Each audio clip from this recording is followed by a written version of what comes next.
நாடு முழுவதும் திருத்தப்பட்ட ஜிஎஸ்டி சீர்திருத்தம் அமலுக்கு வந்தது. 12-28% வரி அடுக்குகள் நீக்கம் மற்றும் அத்தியாவசிய பொருட்களுக்கான வரி குறைப்பு நடைமுறைக்கு வந்தது.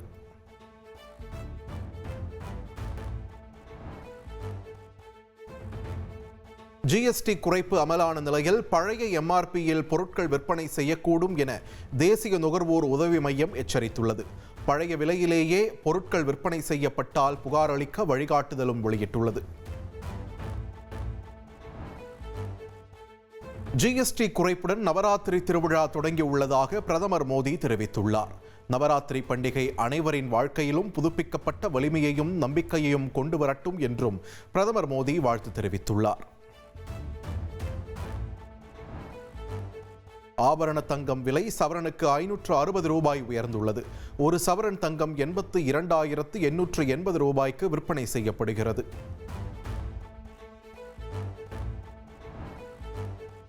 சென்னையில் அனைத்து பொது போக்குவரத்தையும் இணைக்கும் சென்னை ஒன் மொபைல் செயலியை முதலமைச்சர் மு க ஸ்டாலின் அறிமுகம் செய்தார். பேருந்து, மெட்ரோ ரயில், புறநகர் ரயில் என அனைத்திலும் ஒரே டிக்கெட் மூலம் பயணிக்கும் வகையில் இந்த ஆப் கொண்டு வரப்பட்டுள்ளது. மருத்துவத்துறை சார்பில் 1156 கிராம சுகாதார செவிலியர் மற்றும் 75 துணை செவிலியர் பணியிடங்களுக்கு நேரடி நியமனம் செய்யப்பட்டுள்ளது. சென்னை கலைவாணர் அரங்கத்தில் நடைபெற்ற நிகழ்ச்சியில் முதலமைச்சர் மு க ஸ்டாலின் கலந்து கொண்டு பணி நியமன ஆணைகளை வழங்கினார். பாஜக மாநில தலைவர் நயினார் நாகேந்திரன் ஸ்ரீவில்லிபுத்தூர் ஆண்டாள் கோவிலில் இருந்து தேர்தல் பரப்புரையை தொடங்குகிறார். அக்டோபர் 1ஆம் தேதியில் இருந்து நாள்தோறும் 3 சட்டமன்ற தொகுதிகளில் பிரச்சாரம் மேற்கொள்ள உள்ளதாக தெரிவிக்கப்பட்டுள்ளது. கோவை, ஈரோடு, திருப்பூர் மாவட்டங்களில் தாவேக தலைவர் விஜய் மேற்கொள்ள உள்ள சுற்றுப்பயணத்தின் தேதி மாற்றம் செய்யப்பட்டுள்ளது. அக்டோபர் 4ஆம் தேதி கோவைக்கு பதிலாக வேலூர், ராணிப்பேட்டைக்கு அவர் செல்ல உள்ளதாக தகவல் வெளியாகியுள்ளது. திருவாரூரில் விஜய்க்கு மாலை அணிவித்த ஜேசிபி இயந்திரத்தின் உரிமையாளர் உட்பட 4 பேர் மீது வழக்கு பதிவு செய்யப்பட்டுள்ளது. கடும் போக்குவரத்து நெரிசல் ஏற்படுத்தியதோடு பொதுமக்களை அச்சுறுத்தும் வகையில் செயல்பட்டதாக குற்றம் சாட்டப்பட்டுள்ளது. டிஐஜி வருண்குமாருக்கு எதிராக அவதூறு கருத்து தெரிவிக்க நாம் தமிழர் கட்சியின் ஒருங்கிணைப்பாளர் சீமானுக்கு தடை நீட்டிக்கப்பட்டுள்ளது. 2,10,00,000 ரூபாய் நஷ்டஈடு வழங்க கோரி டிஐஜி வருண்குமார் தொடர்ந்த வழக்கில் சென்னை உயர்நீதிமன்றம் இந்த உத்தரவை பிறப்பித்துள்ளது. கிராம உதவியாளர் நியமனத்தில் பொது பிரிவினருக்கு அதிகபட்ச வயது வரம்பு 32ஆக நிர்ணயிக்கப்பட்டுள்ளது. பிசி, எம்பிசி பிரிவினருக்கு 39 வயதாகவும், எஸ்சி, எஸ்டி வகுப்பினருக்கு 42 வயதாகவும் வயது வரம்பு உயர்த்தப்பட்டுள்ளது.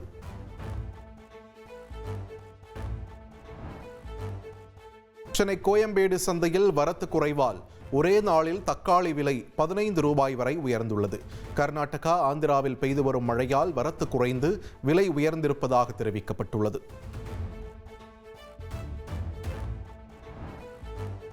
அருணாச்சல பிரதேசத்தில் 5100 கோடி ரூபாய் மதிப்பிலான திட்டங்களுக்கு பிரதமர் மோடி அடிக்கல் நாட்டினார். 3100 கோடி ரூபாய் மதிப்பீட்டில் நீர்மின் திட்டங்களை பிரதமர் தொடங்கி வைத்துள்ளார். உலக புகழ்பெற்ற மைசூரு தசரா திருவிழா இன்று கோலாகலமாக தொடங்கியது. புகர் பரிசு பெற்ற எழுத்தாளர் பானு முஷ்தாக் விழாவை தொடங்கி வைத்த நிலையில் தொடர்ந்து 10 நாட்களுக்கு பாரம்பரிய கலை நிகழ்ச்சிகள் நடைபெறுகின்றன. திருமலை திருப்பதி திருக்குடை ஊர்வலம் சென்னை பூக்கடையில் உள்ள சென்னகேசவ பெருமாள் கோவிலில் இருந்து புறப்பட்டது. ஊர்வலம் நடைபெறும் பகுதியில் போக்குவரத்து மாற்றம் செய்யப்பட்டுள்ள நிலையில் வழி நெடுகிலும் பொதுமக்கள் தரிசனம் செய்கின்றனர். திருச்செந்தூர் அருகே உள்ள குலசேகரன்பட்டினம் தசரா திருவிழா நாளை கொடியேற்றத்துடன் தொடங்குகிறது. மாலை அணிவதற்காக பக்தர்கள் குவிந்த நிலையில் நீண்ட வரிசையில் நின்று அம்மனை தரிசனம் செய்தனர். சமையல் கலைஞர் மாதம்பட்டி ரங்கராஜ் மீது புகார் அளித்த ஆடை வடிவமைப்பாளர் ஜாய் கிறிசல்டா பெண்களுக்கு எதிரான குற்றப்பிரிவு துணை ஆணையர் அலுவலகத்தில் விசாரணைக்கு ஆஜரானார். தன்னை திருமணம் செய்வதாக கூறி ஏமாற்றியதாக புகார் அளித்திருந்த நிலையில் ஆஜராகி விளக்கமளித்தார்.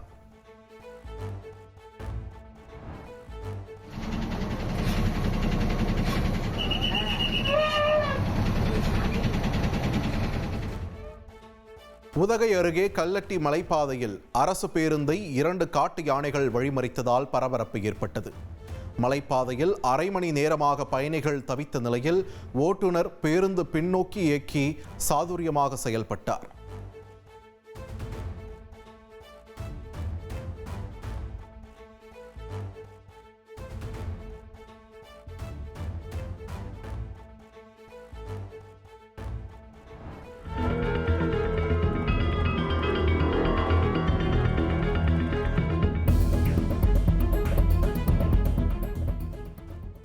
ஈரோடு மாவட்டம் பெருந்துறையில் திடீரென குறுக்கே வந்த தெருநாயால் இருசக்கர வாகனத்தில் வந்தவர்கள் நிலை தடுமாறி கீழே விழுந்தனர்.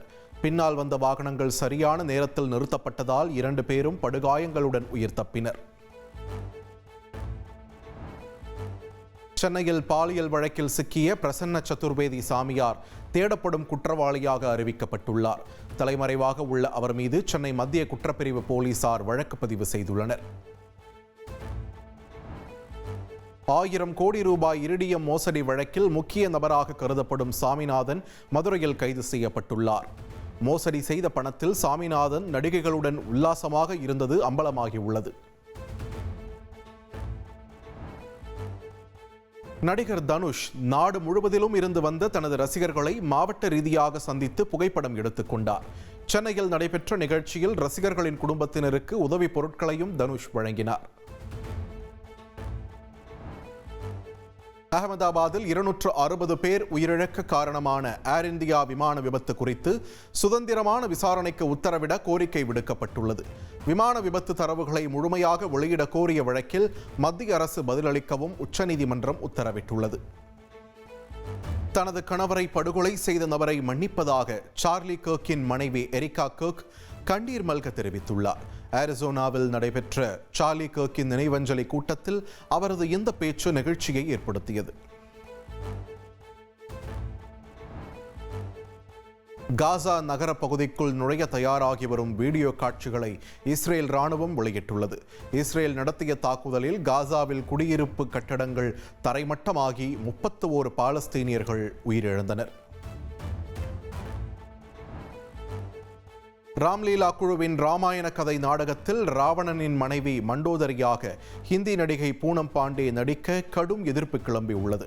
வேறொருவரை அந்த கதாபாத்திரத்தில் நடிக்க வைக்க வேண்டும் என பாஜக மற்றும் விஸ்வ இந்து பரிஷத் அமைப்பினர் வலியுறுத்தியுள்ளனர். இனி செல்லும் இடமெல்லாம் செய்தி. தந்தி டிவியின் வாட்ஸ்அப் சேனலை ஃபாலோ பண்ணினா செல்ல இருக்கும் இடமெல்லாம் செய்தி. இதோ QR கோட் இப்பவே ஸ்கேன் பண்ணுங்க, ஃபாலோ பண்ணுங்க.